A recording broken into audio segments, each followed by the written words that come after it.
Hey guys, back at you with another episode from Redneck JDM. Today we have a very exciting video for y'all.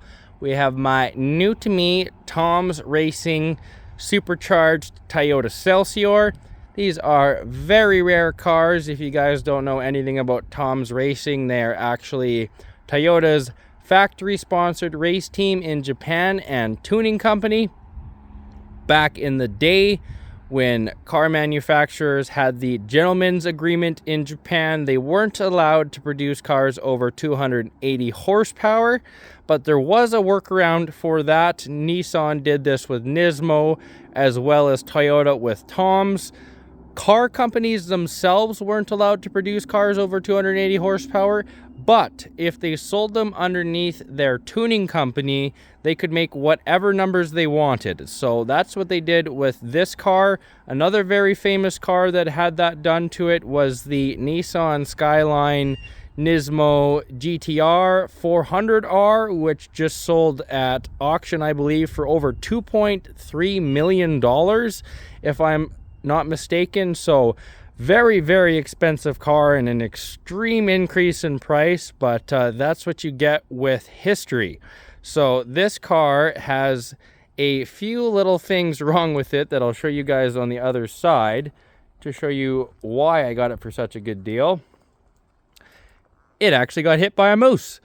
The gentleman who owned it beforehand was luckily all okay, walked away from the accident without a scratch. What had happened is he was driving late at night, went around a corner onto a straightaway in the countryside.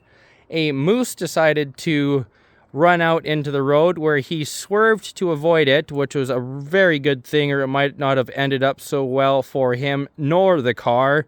Moose are over 1,000 pounds and they're very tall, so if something takes out their legs, they are going straight over your hood and into your windshield, and you might not fare so well. So he was lucky enough to avoid that happening. The moose wasn't as quick on the reaction time as he was.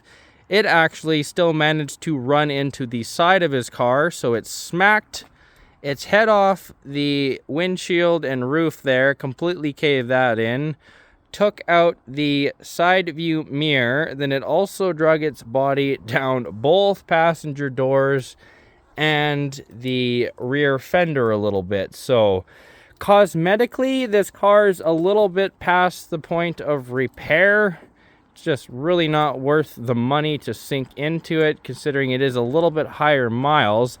But I do have a grand plan. I'm actually going to remove all of the Tom's parts off this car that make it so special and install it onto another newer Celsior with much lower kilometers in much better condition. So it should be a fun little project to take you guys along for on the journey. We'll go ahead and dive on into what makes this car so special. Open up the hood here.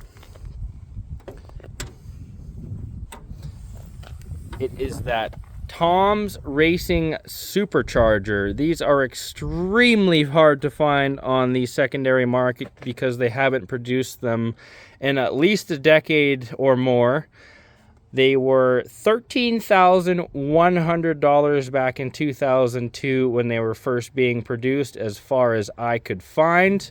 Very expensive. If you had that kind of money back in the day, you're probably going to go buy yourself a Ferrari or a lower end Lamborghini, a Viper, something of that sort, where they just had a little bit more prestige behind them than a Toyota. But that's not to say that there isn't guys out there that did it. They're just far and few in between. These cars were definitely in the same price point, all built up from Tom's. So very, very expensive, but just a very cool piece of history and extremely reliable setups. So for Tom's parts themselves, we have the Tom's Supercharger. We also have the Tom's Advan Coil Dampening System is what it's called, which is their coilover setup. We also have the Tom's ECU hidden in there, which adds a nice tune and some other things like getting rid of the governor in these cars. In Japan, cars were all governed to 180 kilometers an hour due to Japanese legalities, but these tuning sold cars were not subject to the same laws, so they managed to scoot that through. We also have over here a Blitz intake that was installed at some point. I'm probably going to get that cleaned up and take it off and just see what I can do with it. We'll go ahead and move on to the other side of the car here so that you guys can see all the other cool Tom's parts that came with these cars. We have the Tom's rims that are not in the greatest of condition, but they're actually going into the local wheel shop to be completely restored and will look brand new when I get them back. Hiding behind there, we also have our Tom's brake kit. I do believe these were made in conjunction with Brembo's brake kits. I'm not 100% sure. I do believe that they did do a bit of a partnership to make those. If you want to look it up for yourself, I'm sure you can find the info out there. Also have our Tom's body kit. The front lip is a little bit messed up. It definitely needs to be taken off and repainted. Then we also have our side skirts right here as well. It is missing a side skirt on the other side, so I'm trying to find another Tom's side skirt to go with this one, but who knows how that will turn out. Going on to the fender inserts is another really nice touch.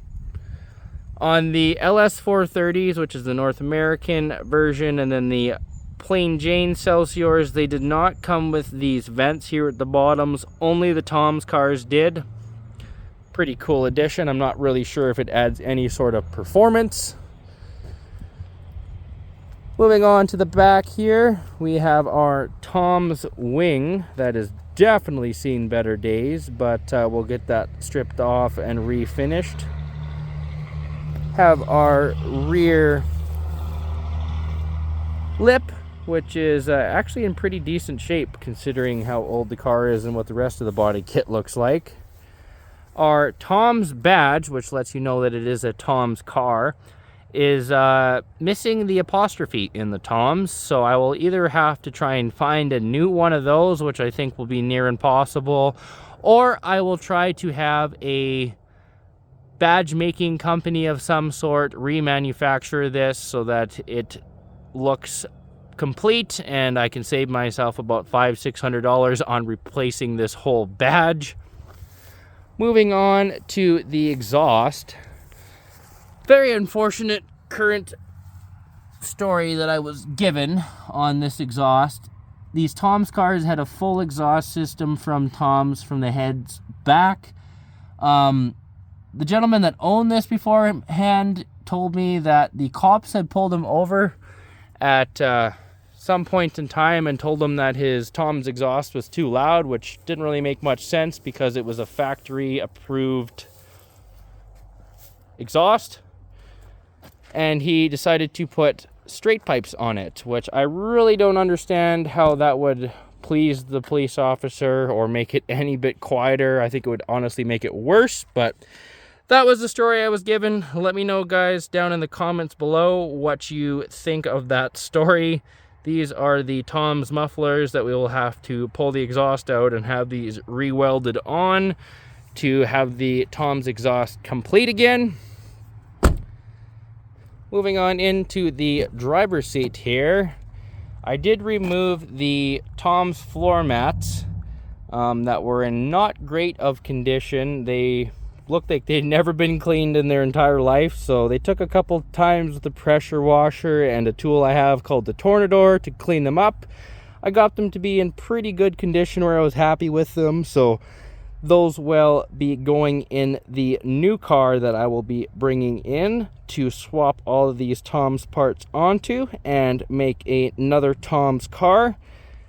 Another little thing that came with these cars is we have the speedometer. You can't really see it right now, but it's got a Tom's speedometer and gauge cluster in it.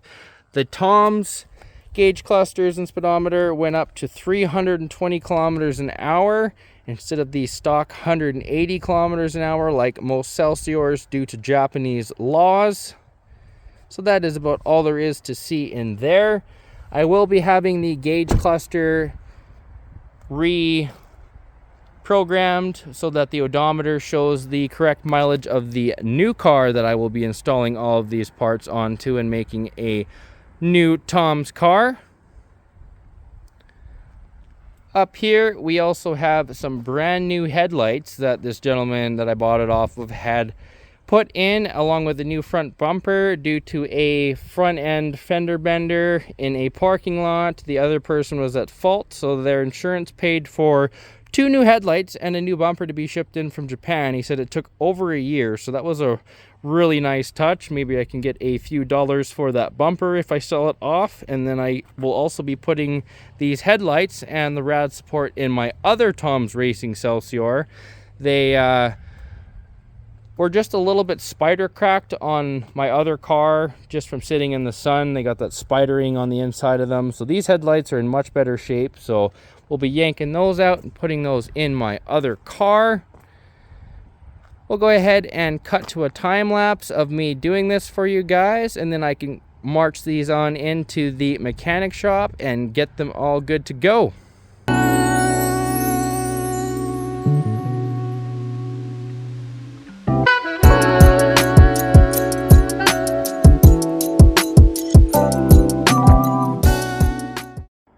So guys, we are all finished up for the day. Managed to get both headlights out. I went ahead and marched those down to the mechanic shop so they can go ahead and finish fixing my other car. The fender bolts did have to come out so that I could pull the headlights past the front bumper. But besides that, there wasn't really any problems that I encountered removing the headlights. I hope you guys enjoy this video today and are just as excited about building this Tom's Racing Supercharged Celsior as I am. Should be lots of great content to come. So if you could please like, share, comment, and subscribe, that would be a huge help to me here at the channel in bringing you guys future videos like this one. That is all I got to cover today. Thank you so much for staying tuned throughout the whole thing, and we will see you next time.